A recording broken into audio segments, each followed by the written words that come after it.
Good morning students. हम पिछली कक्षा में बीए सेकेंड ईयर में जापान का सम्राट आपको पढ़ाया था और जापान के सम्राट की जो हमने देखा था कि जापान के सम्राट की जो स्थिति हम दो तरह से देख सकते हैं, सैद्धांतिक रूप से और व्यवहारिक रूप से। तो देखिए, अब हम जापान के सम्राट की शक्तियां एवं कार्य के बारे में चर्चा करेंगे। तो आज आपका टॉपिक है जापान के संविधान में जापान के सम्राट की शक्तियां एवं कार्य। जापान के सम्राट की शक्तियां एवं कार्य।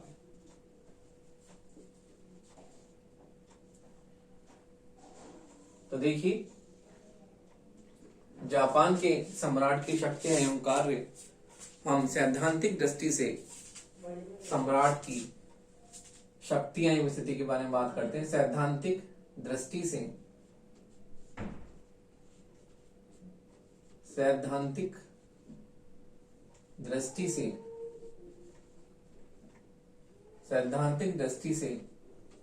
सम्राट की शक्तियां एवं स्थिति। सैद्धांतिक दृष्टि से सम्राट की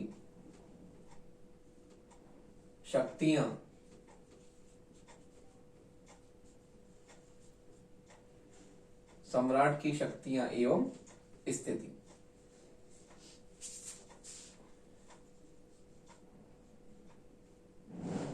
तो देखिए, सैद्धांतिक दृष्टि से सम्राट की शक्तियां एवं स्थिति किस प्रकार से है उस बारे में हम देखते हैं कि जापान के सम्राट की सैद्धांतिक रूप से उसकी शक्तियां कार्य क्या हैं, उसकी स्थिति क्या है।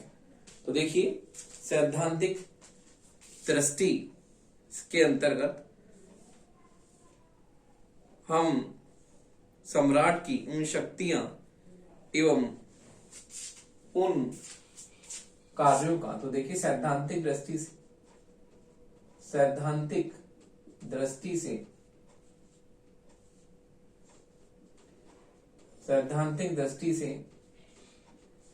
सम्राट की शक्तियां एवं कार्य।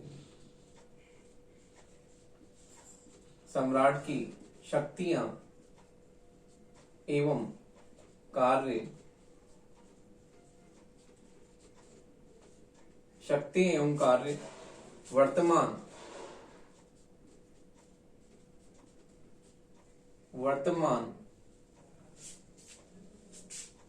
जापान के संविधान में,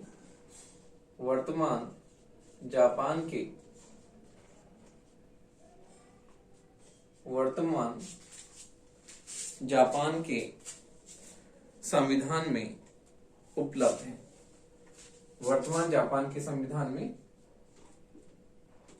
उपलब्ध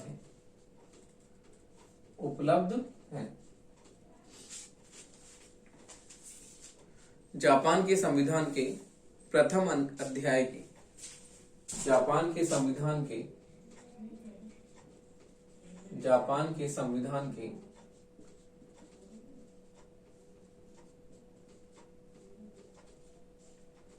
प्रथम अध्याय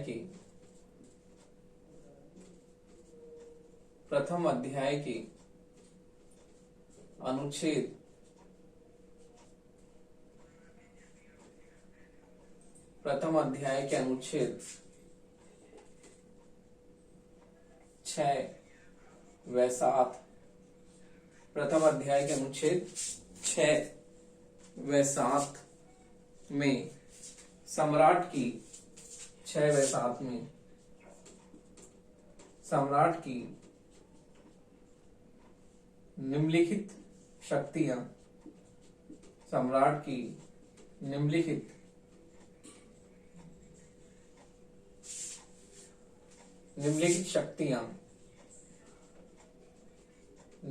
शक्तियां एवं कार्य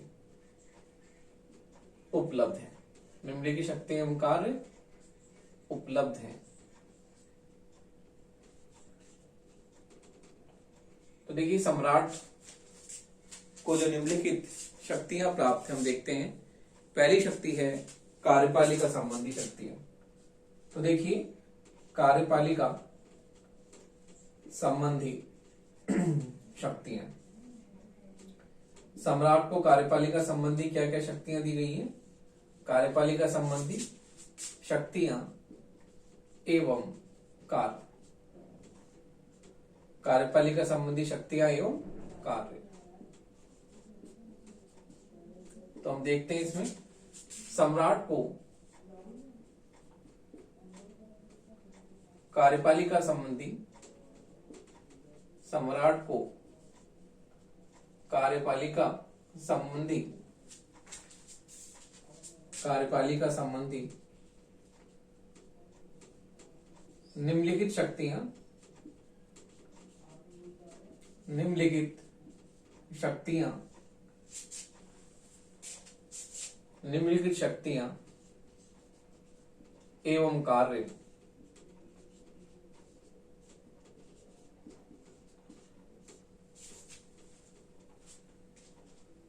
निम्नलिखित शक्ति एवं कार्य दिए गए हैं।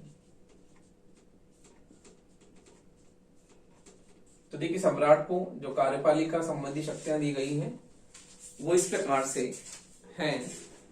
तो देखिए सम्राट को कार्यपालिका संबंधी जो शक्तियां प्राप्त हैं वो इस प्रकार है। पहला है सम्राट डाइट द्वारा, सम्राट डाइट द्वारा, सम्राट डाइट द्वारा मनोनीत व्यक्ति को, डाइट द्वारा मनोनीत व्यक्ति को, डाइट द्वारा मनोनीत व्यक्ति को प्रधानमंत्री पद पर, प्रधानमंत्री पद पर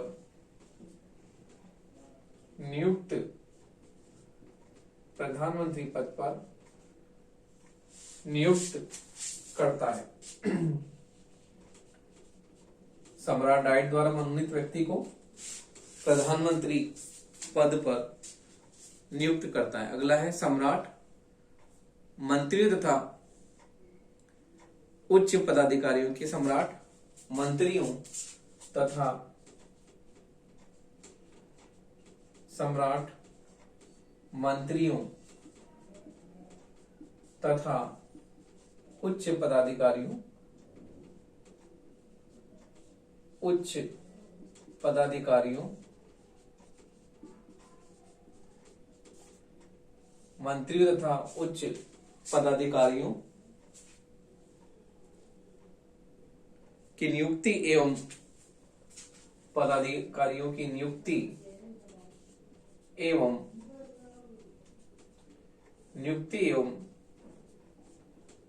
पद विमुक्ति, नियुक्ति एवं पद विमुक्ति, नियुक्ति एवं पद विमुक्ति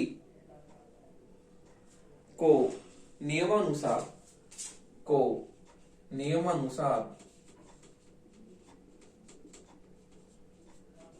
प्रमाणित करता है, नियमानुसार प्रमाणित करता है, नियमानुसार प्रमाणित करता है। अगला है वह जापानी राजदूतों के परिचय पत्र एवं वह जापानी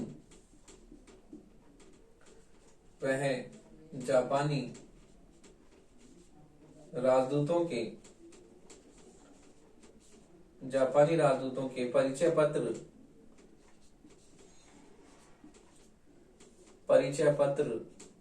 एवं परिचय पत्र एवं शक्तियों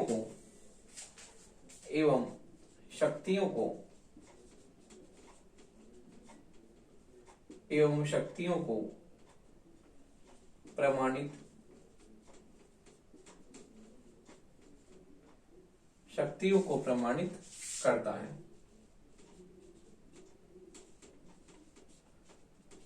शक्तियों को प्रमाणित करता है। अगला है सम्राट पुष्टिकरण योग्य कूटनीतिक, सम्राट पुष्टिकरण योग्य,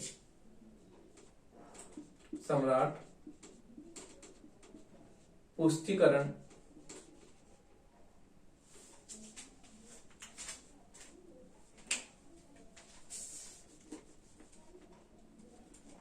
सम्राट पुष्टिकरण योग्य,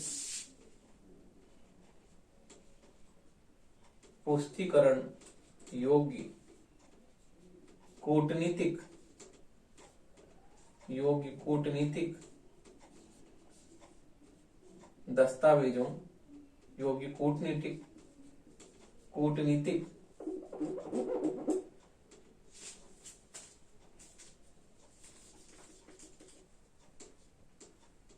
कूटनीतिक दस्तावेजों,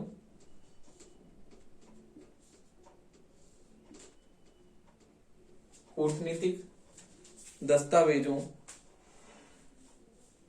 एवं अन्य आलेखों को, एवं अन्य आलेखों को प्रमाणित करता है, अन्य आलेखों को प्रमाणित करता है।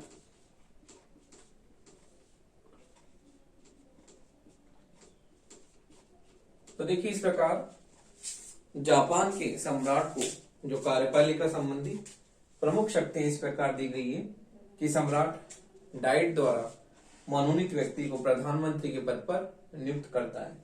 उसी तरह सम्राट मंत्रियों तथा उच्च पदाधिकारियों की नियुक्ति एवं पद विमुक्ति को नियमानुसार प्रमाणित करता है। इसी प्रकार वह जापानी राजदूतों के परिचय पत्र एवं शक्तियों को प्रमाणित करता है। फिर है सम्राट पुष्टिकरण योग्य कूटनीतिक दस्तावेज आलेख जो भी प्रपत्र होते हैं उनको भी प्रमाणित करता है। तो इस प्रकार हम देखते हैं कि सम्राट की कार्यपालिका संबंधी शक्तियां किस प्रकार से दी गई हैं। तो सम्राट की कार्यपालिका शक्तियां एवं कार्यों के बारे में जो है हमने अभी चर्चा की। अब हम देखते हैं कि सम्राट की जो है व्यवस्थापिका संबंधी शक्ति एवं कार्य क्या है। तो देखिए सम्राट की व्यवस्थापिका संबंधी शक्तियां एवं कार्य।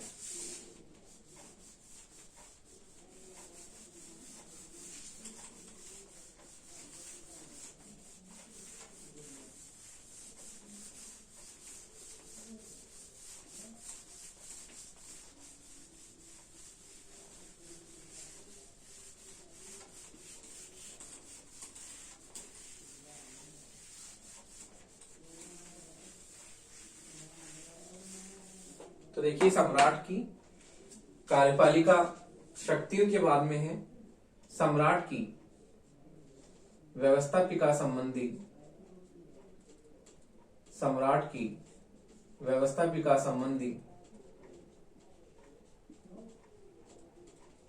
व्यवस्थापिका संबंधी शक्तियां,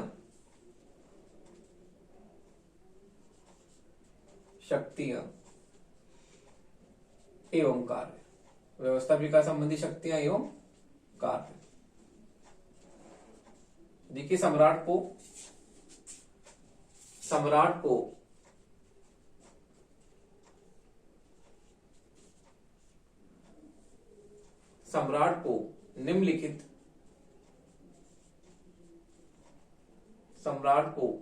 निम्नलिखित व्यवस्था संबंधी शक्तियां, व्यवस्थापिका संबंधी शक्तियां, व्यवस्थापिका संबंधी शक्तियां, व्यवस्थापिका संबंधी शक्तियां प्रदान की गई है, प्रदान की गई। तो देखिए सम्राट की व्यवस्थापन संबंधी शक्तियां इस प्रकार से हम देखते हैं कि इसकी व्यवस्थापिका संबंधी शक्तियां और कार्य क्या है। पहला है इसमें डाइट के अधिवेशन बुलाना। पहला है डाइट के अधिवेशन, डाइट के अधिवेशन या सत्र को डाइट के अधिवेशन या सत्र को बुलाना, सत्र को बुलाना। अगला है संविधान के संशोधनों कानूनों, संविधान के संशोधनों कानूनों, संविधान के संशोधनों कानूनों, संविधान के संशोधनों कानूनों, अध्यादेशों, अध्यादेशों, संविधान के संशोधनों कानूनों, अध्यादेशों एवं संधियों की घोषणा करना, एवं संधियों की, एवं संधियों की घोषणा करना।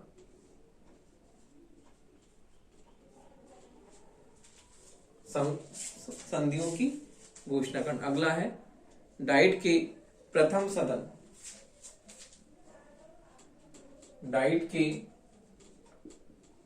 प्रथम सदन, प्रथम सदन यानी प्रतिनिधि सभा, डाइट के प्रथम सदन यानी प्रतिनिधि सभा को, प्रतिनिधि सभा को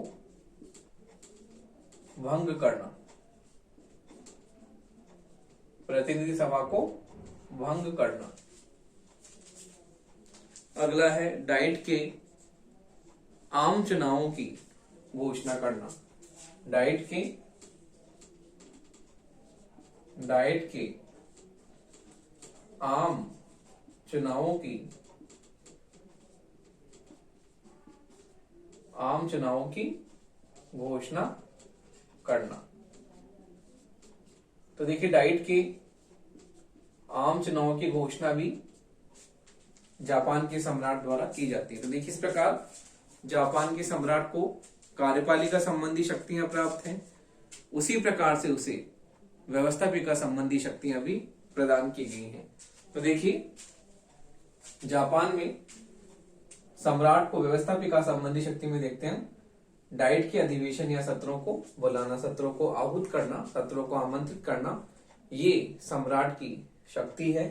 अगला है संविधान के संशोधनों कानून अध्यादेशों संधियों की घोषणा सम्राट के द्वारा की जाती है। इसी प्रकार से डाइट के प्रथम सदन प्रतिनिधि सभा को भंग करना भी जो है सम्राट का महत्वपूर्ण कार्य है। उसी प्रकार से डाइट के आम चुनावों की घोषणा, इलेक्शंस की घोषणा करना भी सम्राट का महत्वपूर्ण कार्य है। तो इस प्रकार से हम देखते हैं कि डाइट के जो है चुनावों की घोषणा करना भी सम्राट का महत्वपूर्ण कार्य है। तो इस प्रकार से कार्यपालिका संबंधी शक्तियों के साथ में ही हम देखते हैं कि व्यवस्थापिका संबंधी शक्तियां भी सम्राट को दी गई हैं। उसी तरह से अब हम देखते हैं न्यायपालिका संबंधी शक्तियां एवं कार्य क्या है। तो देखिए न्यायपालिका संबंधी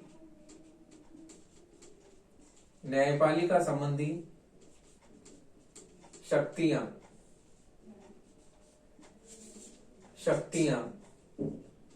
एवं कार्य, न्यायपालिका संबंधी शक्तियां एवं कार्य एवं कार्य। देखिए सम्राट को निम्न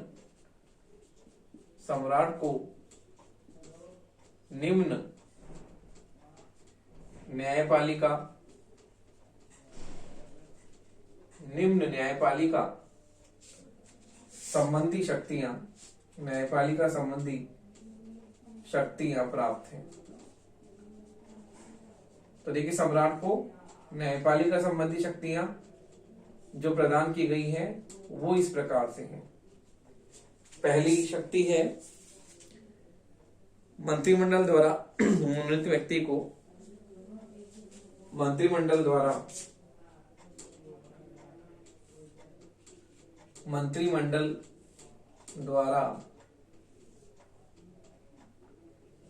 मनोनीत व्यक्ति को, मंत्रिमंडल द्वारा मनोनीत व्यक्ति को सर्वोच्च न्यायालय का व्यक्ति को सर्वोच्च न्यायालय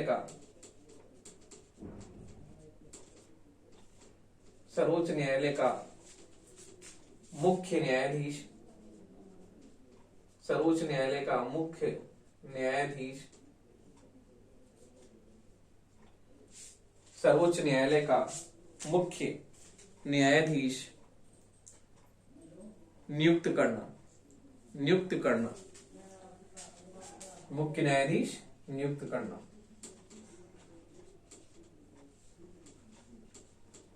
अगला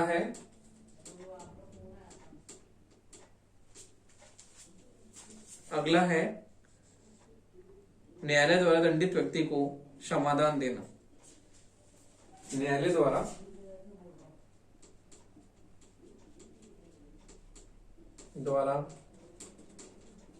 दंडित व्यक्ति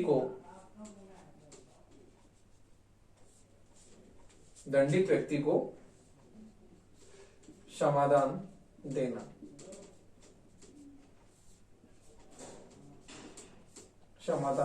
सजा को सीमित करना। सजा को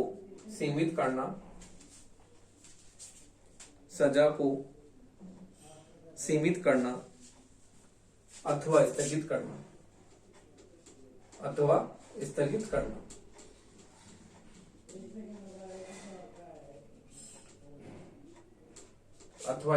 करना।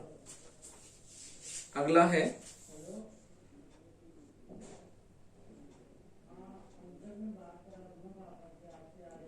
तो देखिए हम देखते हैं कि सम्राट को सर्व क्षमादान अथवा अधिकारों की, तो इस प्रकार सम्राट को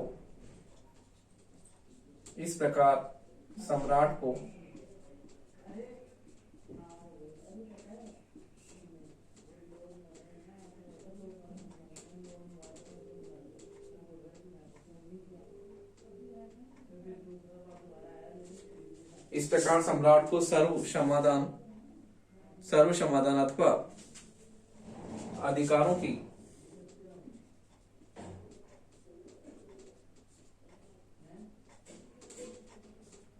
अथवा अधिकारों की पुनः स्थापना की भी शक्ति, अधिकारों की पुनः स्थापना की शक्ति,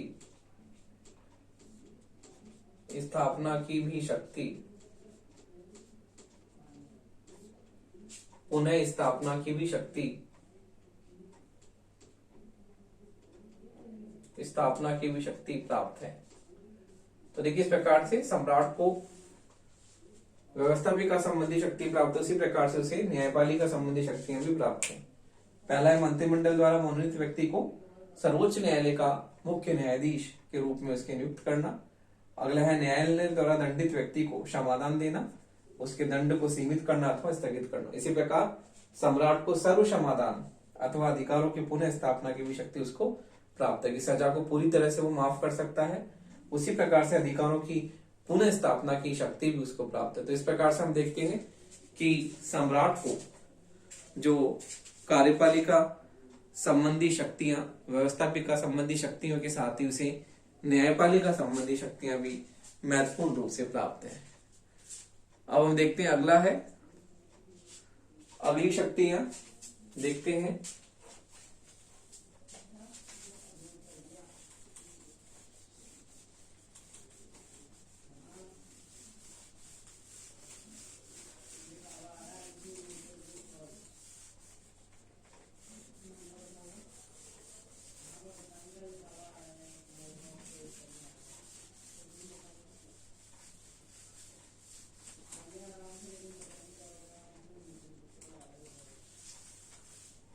देखिए अगली शक्ति है उपाधियों, स्वागत एवं समारोह संबंधी शक्तियां। तो देखिए अगली शक्ति है उपाधियां,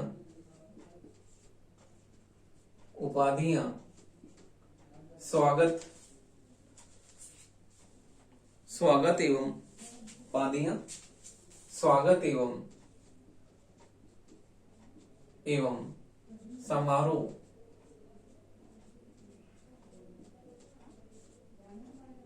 उपाधियां स्वागत एवं समारोह संबंधी शक्तियां। तो देखिए, सैद्धांतिक दृष्टि से सम्राट को उपाधियां स्वागत एवं समारोह संबंधी शक्तियां भी प्राप्त हैं। तो देखिए, इसके अंतर्गत सम्राट को इसके अंतर्गत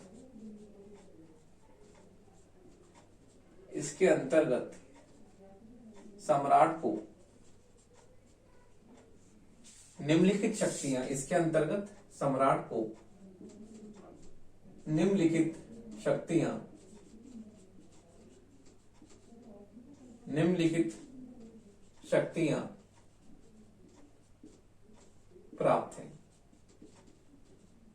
शक्तियां प्राप्त हैं। तो देखिए, सम्राट को उपाधि स्वागत संबंधी शक्तियां किस प्रकार प्राप्त हैं। पहली है कि सम्मान सूचक उपाधियां वितरित करना।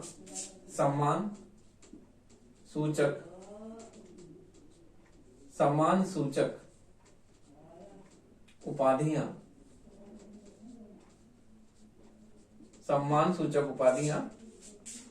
वितरित करना।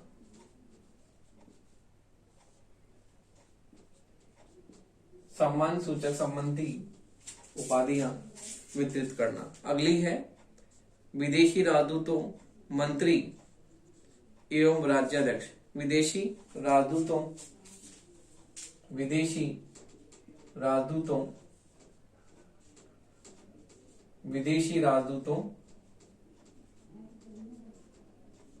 राज्याध्यक्षों,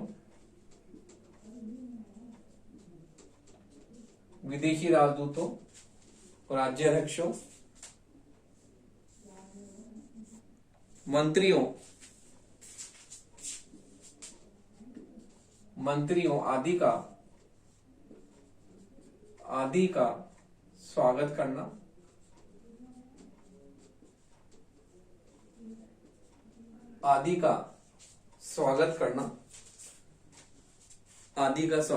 व अन्य शिष्टाचार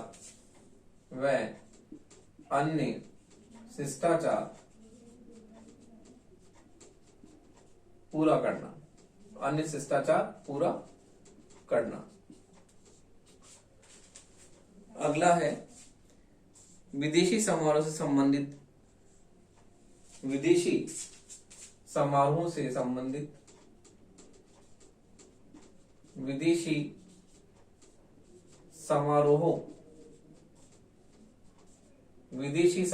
संबंधित औपचारिक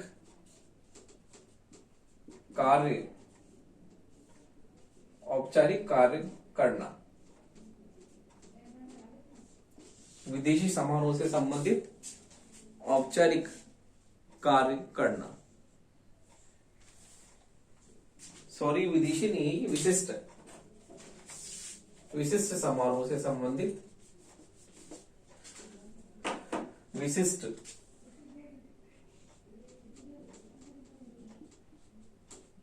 समारोह से संबंधित औपचारिक कार्यों को सम्राट द्वारा पूरा किया जाना। तो देखिए, इस प्रकार से सम्राट की जो हमने औपचारिक जो है देखा, किस प्रकार से सम्राट को सैद्धांतिक दृष्टि से जो उपाधि स्वागत एवं समारोह संबंधी शक्तियां उसको प्राप्त है। तो हमने देखा कि सम्मान सूचक उपाधियां वितरित सम्राट करता है। इसी प्रकार विदेशी राजदूतों, राज्याध्यक्षों, मंत्रियों आदि का स्वागत करना व अन्य शिष्टाचार संबंधी कार्यों को पूरा करना सम्राट के द्वारा किया जाता है। उसी प्रकार से विशिष्ट समारोह से संबंधित औपचारिक कार्यों को करना। तो इस प्रकार से हम देखते हैं कि सम्राट की जो स्थिति है सैद्धांतिक दृष्टि से औपचारिक कार्य करने तक ही उसकी स्थिति सीमित है। तो सैद्धांतिक दृष्टि से हम देखते हैं कि सम्राट को कार्यपालिका, व्यवस्थापिका, न्यायपालिका व अन्य उपाधियों संबंधी उसको शक्तियां प्राप्त हैं। तो इस प्रकार सैद्धांतिक दृष्टि से हम उसकी स्थिति का आकलन करते हैं। तो हम देखते हैं कि सैद्धांतिक दृष्टि से सम्राट जो है औपचारिक कार्यों को जो है भली भांति संपन्न करता है।